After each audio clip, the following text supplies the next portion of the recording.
Okay guys, now let us see a new chapter which is a very simple chapter called as administration. Administration यानी कि GST act तो government ने बना दिया, parliament ने act बना दिया, स्टेट गवर्नमेंट्स अपने अपने एक्ट्स बना देंगे.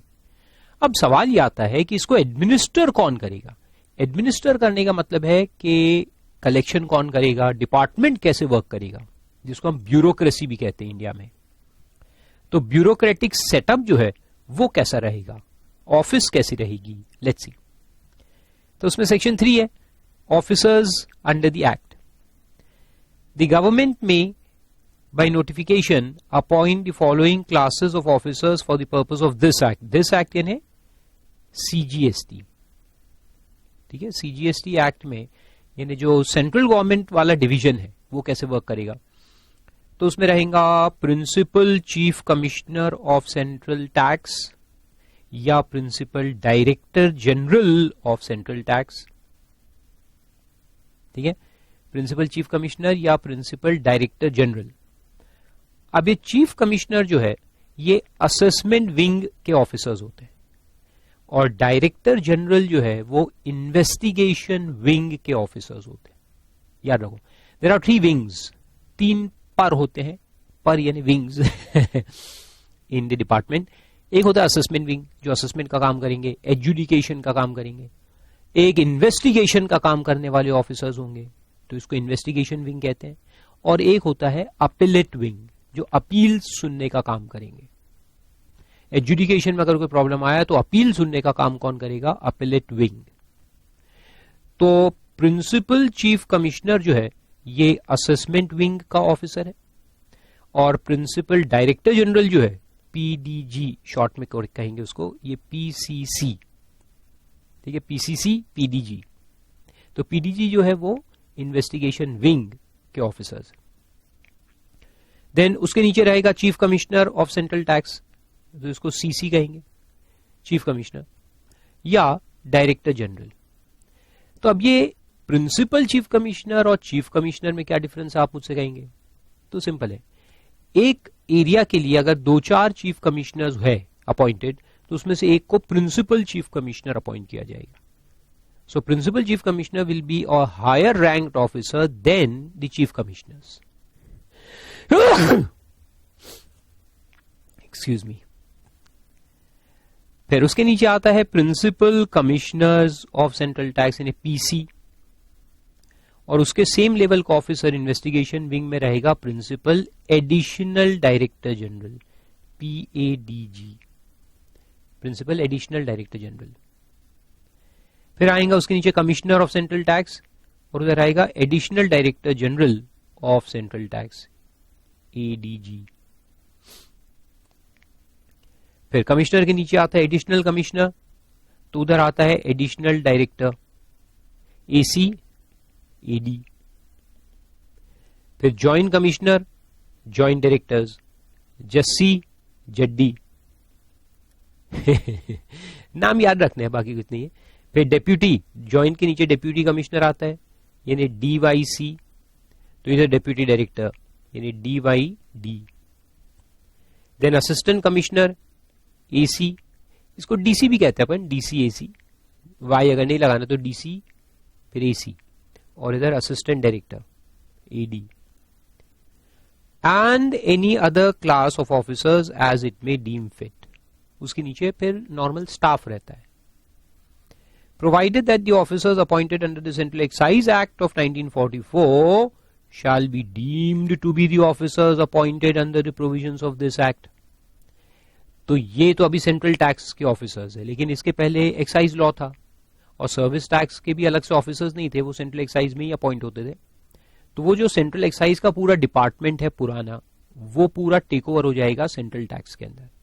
तो वो सब ऑटोमेटिकली यहां के ऑफिसर्स माने जाएंगे, तो उसको टेक ओवर ऑफ डिपार्टमेंट कहते हैं. तो पूरे एक्साइज वाले अब किसके बन जाएंगे, सेंट्रल टैक्स. तो इसको याद रखने के लिए देखो, पीसीसी, सीसी, पीसी, एसी, जस्सी, डस्सी, अस्सी.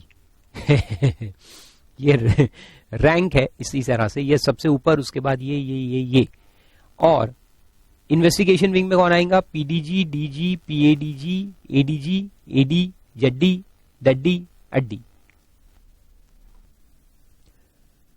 फिर अपॉइंटमेंट है, देखो, तो द बोर्ड में in addition to the officers as may be notified by the government under section 3 appoint such persons as it may think fit to be officers under this act.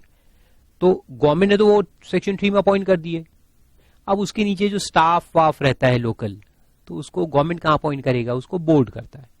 तो वो लिखा है such persons as it may think fit, तो वो CB board यानी CBEC जो है वो अपॉइंट करेगा।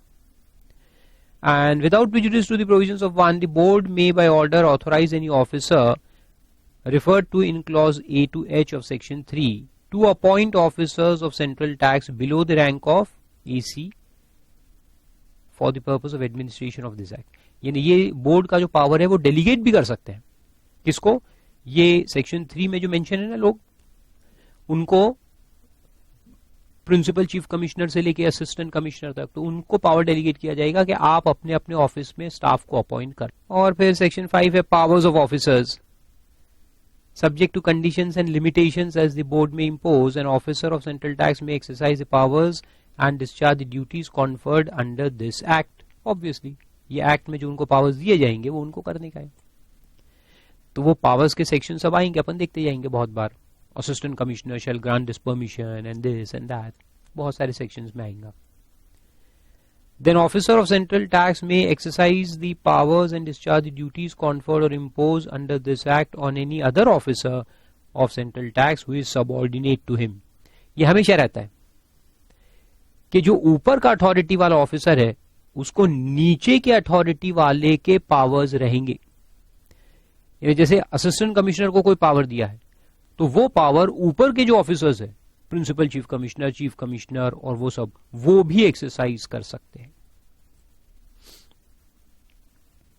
यानी बॉस चपरासी का काम कर सकता है, लेकिन चपरासी बॉस का काम नहीं कर सकता, उल्टा नहीं हो सकता। चपरासी can not exercise the powers of the boss, but the boss can exercise the powers of the lower ranked officers. And the commissioner may, subject to such conditions and limitations as may be specified in this behalf, delegate his powers to any other officer who is subordinate to him। तो commissioner जो है वो अपने powers अपने नीचे वाले officers को delegate कर सकता है। डेलीगेट करना यानी कि देना, तो अपने अंदर के जो ऑफिसर्स है लाइक जॉइंट कमिश्नर वगैरह है, तो उनको पावर्स दे सकता है कि आप ये मेरा काम करो, आप मेरा ये काम करो, आप मेरा ये काम करो। अगर डेलीगेट होगा तो ही करेंगे, वरना नहीं। और ये 2 और 3 में डिफरेंस क्या है? 2 में क्या है कि ऑटोमेटिक पावर है, boss can always do the job of his subordinates, ये ऑटोमेटिक पावर है। ये थर्ड वाला जो है ऑटोमेटिक नहीं है, only when delegation is done they can do it, otherwise not.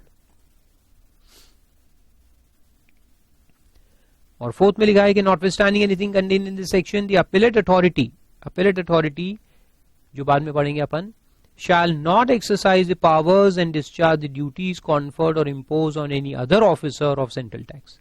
यानी appellate wing जो है, जैसे मैंने कहा appellate wing एक होता है, तो appellate wing के जो ऑफिसर्स है वो assessment wing वालों का काम नहीं कर सकते। तो जो पावर्स assessment wing वाले ऑफिसर्स को है वो पावर सिर्फ उनको ही रहता है, appellate wing वाले ऑफिसर्स ये पावर्स को एक्सरसाइज नहीं कर सकते। ठीक है, The appellate authority shall not exercise the power and discharge duties conferred or imposed on any other officer of central tax।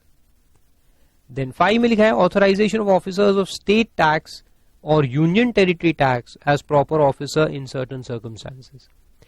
तो जैसे अपन ने अभी ये CGST में देखा appointment of officers and there powers, तो वैसे ही हर स्टेट अपने अपने स्टेट में ऑफिसर्स अपॉइंट करेंगे, तो उनको स्टेट टैक्स ऑफिसर्स कहेंगे, और यूनियन टेरिटरी में यूटी ऑफिसर्स उनको कहेंगे। तो अब हर स्टेट में अपने अपने अथॉरिटीज होंगे। अब सेंट्रल गवर्नमेंट क्या कर सकता है कि उसके कुछ पावर्स वहां पर स्टेट वालों के अथॉरिटीज को डेलीगेट कर सकता है, तो वो इसमें दिया है सेक्शन 5 के अंदर कि without prejudice to the provisions of this act the officers appointed under the state GST और UT GST act are authorized to be the proper officers for the purposes of this act। subject to such conditions as the government shall on recommendation of council by notification specify. ठीक है, तो council के notification के हिसाब से, guidance के हिसाब से पावर्स को डेलीगेट किए जाएंगे.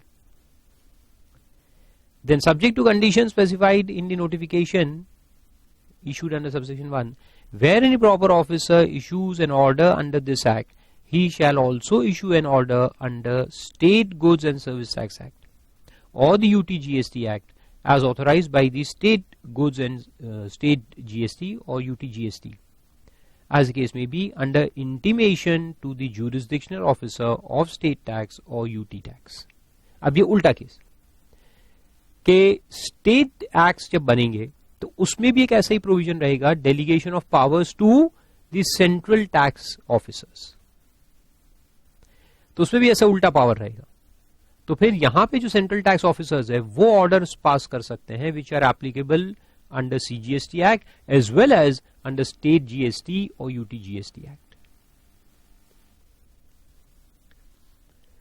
तो इधर के ऑफिसर उधर का काम और उधर के ऑफिसर इधर का काम कर सकते हैं.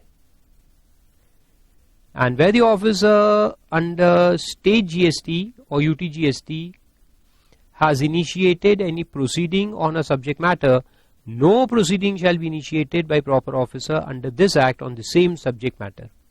अगर स्टेट वालों ने कोई सब्जेक्ट मैटर पे नोटिस दे दिया है और काम शुरू कर दिया है, जैसे असेसमेंट चालू है, तो सेंट्रल टैक्स वाला ऑफिसर वहां पे अपनी टांग नहीं अड़ाएगा.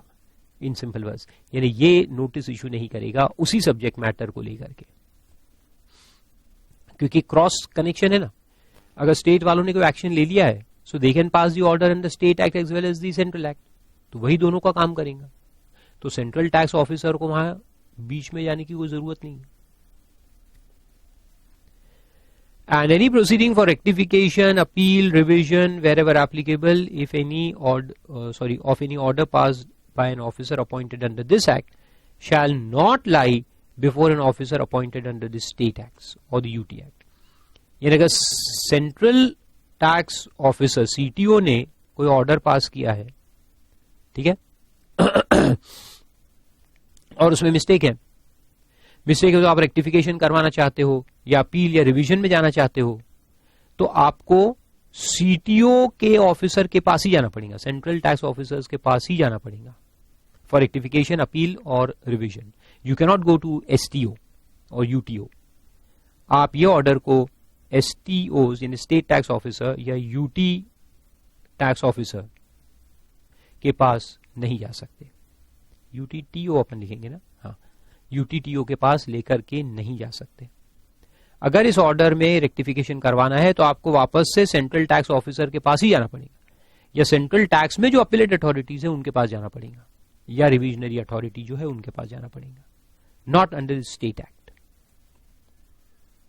ये तो ऑब्वियस सी बात है ना, जब ओरिजिनल ऑर्डर CTO में है तो उसका रिवीजन है, रेक्टिफिकेशन है, अपील है, वो भी CT के अंदर ही छूंगा, सेंट्रल टैक्स के अंदर ही छूंगा.